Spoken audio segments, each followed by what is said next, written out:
people. Mr. President, is there anything China, Canada, and Mexico can do tonight to forestall your implementation of tariffs tomorrow? No, nothing. Not right now, no.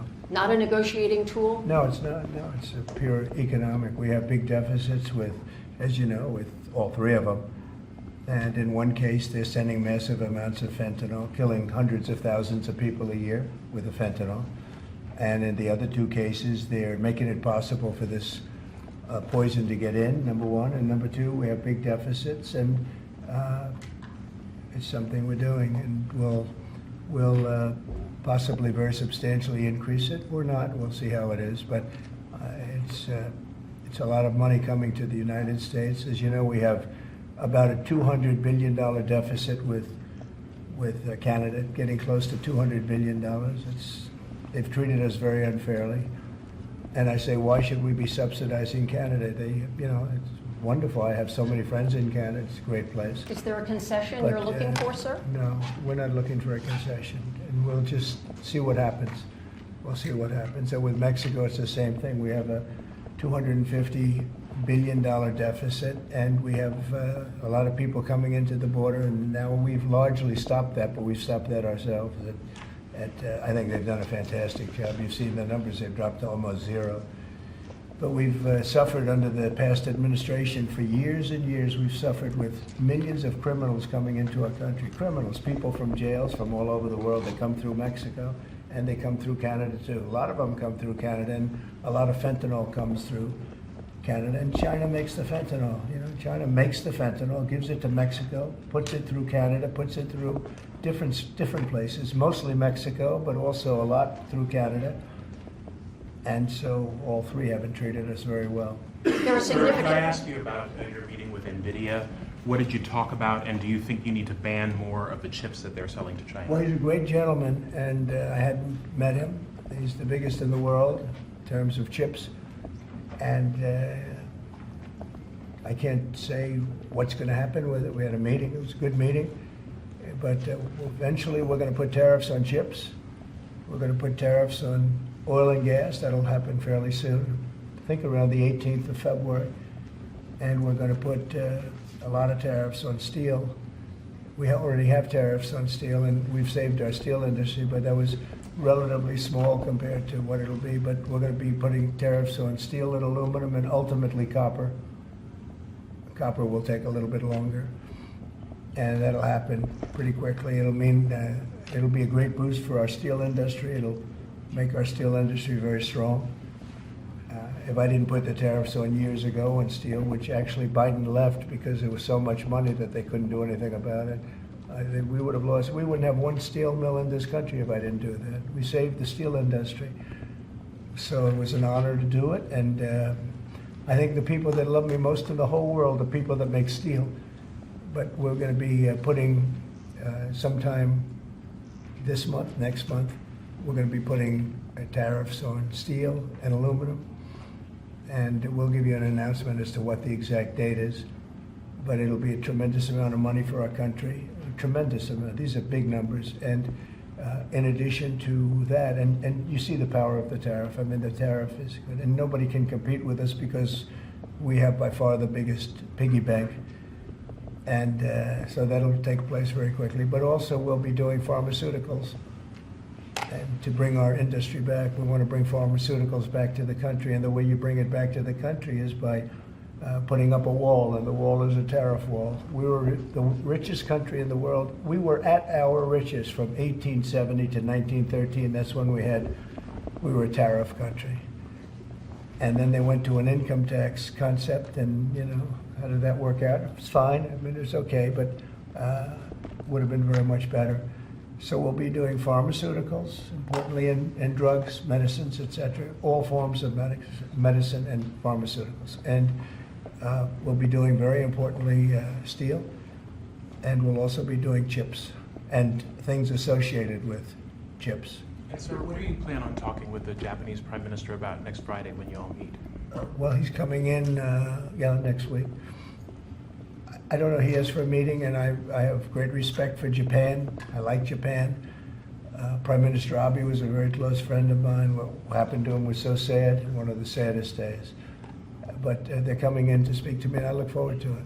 Mr. President, on the crash, do you have any concerns that your commentary about things you have described as common sense or your observations could in any way interfere with the thorough investigation of the crash? No, I think they'll do an investigation. It'll probably come out the way I said it. I like to put it up front. I'm so tired of listening to things happen to our country and then people say we'll do an investigation and 3 years later they come out with a report that nobody looks at.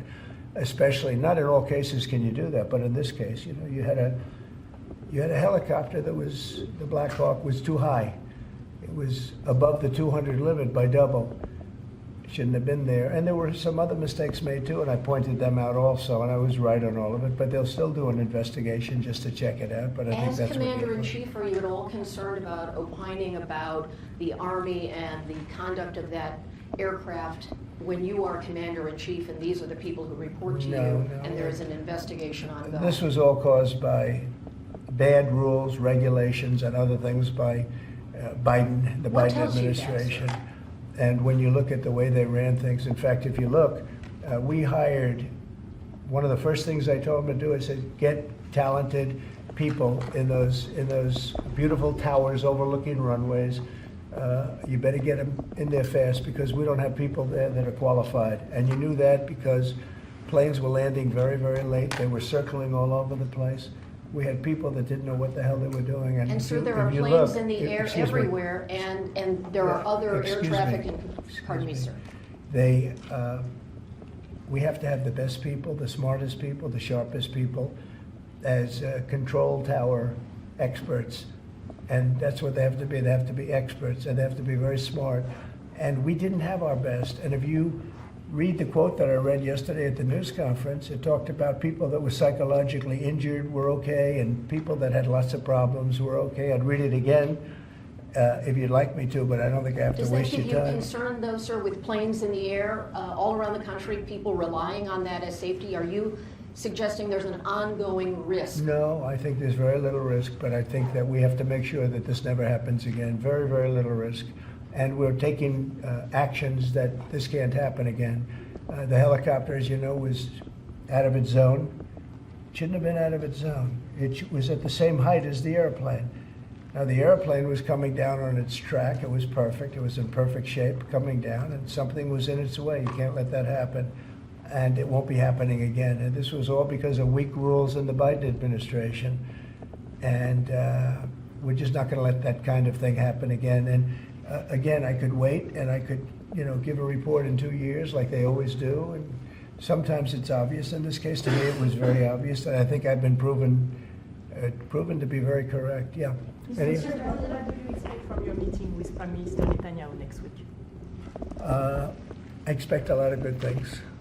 From all meetings, I expect good things. Marco Rubio, as you know, is going to make a tour of various countries in South America. He's going to be meeting in Panama, where Panama's treated us very badly. They gave him, rather foolishly, a thing called the Panama Canal, the most expensive project we ever built, if you look at today's numbers. Most expensive ever built. We lost 38,000 men. In that case, all men, just about all men.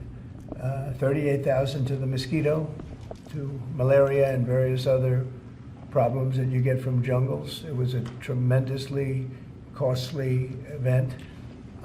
We built the Panama Canal 110 years ago. Think of it, the most expensive development we ever did. And really one of the wonders of the world, one of the great wonders of the world. And we didn't give it to China, we gave it to Panama.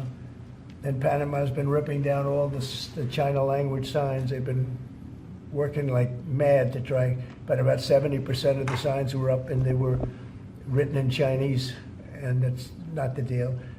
So we're going to take it back. They've already offered to do many things, but we think it's appropriate that we take it back. They've totally violated the agreement. We have an agreement. They violated the agreement, and Marco Rubio's going over there to talk to the gentleman that's in charge. On this Gaza, do you still think it's a good idea for Jordan and Egypt to be taking in Palestinians when they reject the idea and the Palestinians who are living now in Egypt? I think Jordan will take people, people from Gaza. And I think Egypt will take them also. I mean, I heard somebody said they're not going to, but I think they will. I feel confident they will. Mr. President, will tomorrow's tariffs include oil? What? Will tomorrow's tariffs be inclusive of Canadian crude? I'm probably going to reduce the tariff a little bit on that. We think we're going to bring it down to 10% on the oil. So it's 25% on the Canada side. Mr. President, are these tariffs stacking on top of already existing tariffs, or Yes, this will be the total? on top of whatever may be existing. Mr. President, ask you a question about Venezuela.